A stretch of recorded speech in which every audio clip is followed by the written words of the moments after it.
Hi guys, welcome. Today I want to further explain what exactly is due in your final portfolio. Now I know it's worth 45% of your final grade, and that could sound frightening, but what I want you to consider is that at the moment that you hand in this portfolio, it'll be the end of the quarter. After multiple drafts, SFDs, NIRs, after you've gotten back rubrics that I filled out, comments that I filled out, peer reviews you've done with your class. So when you are handing in this assignment, you will be in the best possible position to succeed. You will really be able to show me how you've mastered focus, organization, development support, and ethos, and how you can best put those forward to take your ideas into writing. So though it's worth 45% of your final grade, this is your time to shine. This is your time to put your best foot forward. So I've explained that a lot. I just really do want to say that because a lot of students get nervous thinking so much is on the line, and it's true there's a lot on the line, but you should be ready to really knock this assignment out of the park by this point of the quarter. I want to talk about specifically what's due in the final portfolio. 3 assignments make up this 45% of your grade. The first 2 are easy. They're essays that I've already seen from you. Now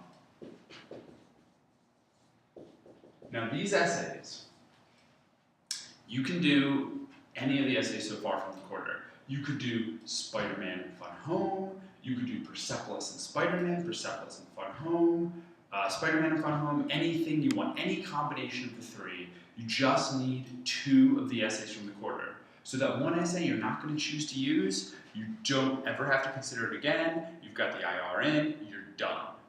The other 2 essays, right, you really want to dig them up, relook at the ones that you've already sent me, look at the comments and how I highlighted your rubric, so you're like, aha, this is what Brent thinks I need to do better to really get the ACES grade on this assignment.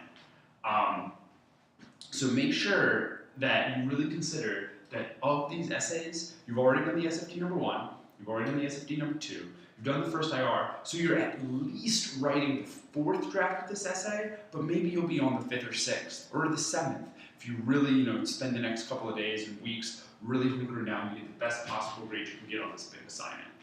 And I realize it's a little hard to see on this board, so hopefully you can.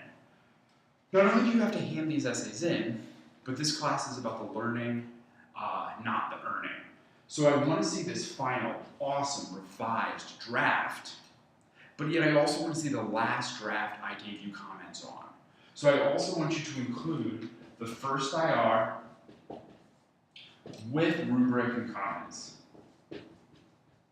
for your 1 essay, and I also want to see the first IR with rubric and comments from the other essay. So I can see your new awesome revised final draft, but I can also see the last time you handed in the draft for my perusal at the first IR due date, I read it, and I gave you comments, I highlighted the rubric.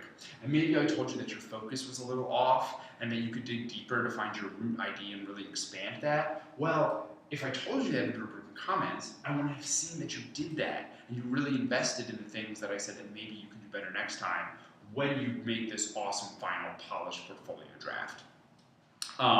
So make sure to print out and include this draft with these comments so that when I'm sitting there at the end of the quarter, I can compare and contrast the 2 versions of your draft to not just see how good a writer you are, but how much as a writer that you've grown and developed new ideas and new ways to display the global issues of writing. So those are the big 2 parts of the final portfolio. And together, they're worth 35% of your grade, okay? So each one is about 175 points. So that's pretty significant. So make sure that you choose essays that you really feel confident in, whether that's Spider-Man, Persepolis, or Fun Home, okay? Now, the third part of the final portfolio is a little tricky. This is the Campbell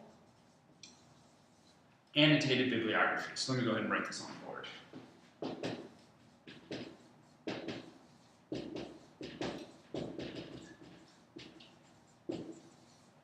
Now there's 2 more videos that you can check out to hear more about how this Campbell annotated bibliography is explained. One video is from a couple years ago, and that talks about more the specifics of formatting and the requirements and how to make it as a document. And the other video, which is a little newer, talks more about how to idea generate and create the document as a kind of a living piece of your composition process. But I'm going to explain it a little further here. You do not need to write an Action Philosopher's Joseph Campbell essay. Yes, there is a prompt for an Action Philosopher's Joseph Campbell essay within the final portfolio module, but you'll notice in red it says, do not write this essay.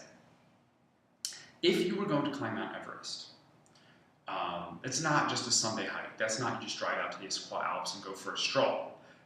Potentially climb Mount Everest, you can get lost, you can die. It's a serious, serious expedition. The Campbell essay would be 6, 7, 8, 9 pages. It would be a serious expedition. When you get into upper division college, both in undergrad and then eventually graduate school, you start to write 20, 30, 40, 100-page papers. And those are very dangerous. Not like you can die like on Everest, but you can just get lost in your mind, and there's so many ideas and avenues and corners that you can explore. Who knows where you'll end up. So, writing an annotated bibliography is like preparing for a major journey. If you were going to climb Everest, you'd have to show me that you have a route picked out. A tried and true route that's not going to be too dangerous. You will have to pick a window during the year that the weather will be perfect, that you can't anticipate any freak snowstorms or some wild cold snaps that could really endanger your climb. You'd have to show me that you have enough resources and foodstuffs laid out and pick up along the journey, that you've brought enough oxygen, that you have crampons, that you have all the right gear to go on this journey. Now, my metaphor is kind of falling apart, but hopefully what I get to show you is by preparing the Campbell annotated bibliography, you are showing me that you could go on this expedition and survive, that you take it seriously enough that you could write the essay. But I'm not going to make you write the essay. You don't have to climb Mount Everest. You just have to prove to me that you could do it and survive. So go ahead and consider this Campbell annotated bibliography. It's enough of an artifact to show me your research skills, that you've idea generated enough for this essay, that you can really put your best foot forward. You're going to have a thesis pretty much for this essay, and I'll talk about that more in the other video. But as you write this document, you're going to have idea generated and came up with like, well, I'm going to use this comic and I'm going to use this Campbell theory, because it'll become apparent to me in your annotated bibliography if you're not prepared and you actually didn't think it out like a true essay you were going to write. And that by itself is worth 10%, so about 100 points.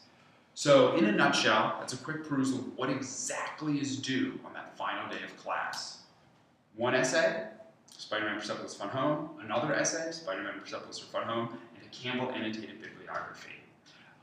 Since you need to have also included the first IRs of these essays, there will technically be 5 things that my portfolio. The essay, the first IR that I commented on, the next essay, the IR for that essay, and then lastly the Campbell. And I don't know if you can see the red marker, but there'll be 5 total things in this final portfolio, and that'll get you your whopping 45% of your grade, and you will just show the world and the state of Washington that you are an excellent English 102 student. Hopefully that helped explain things, guys.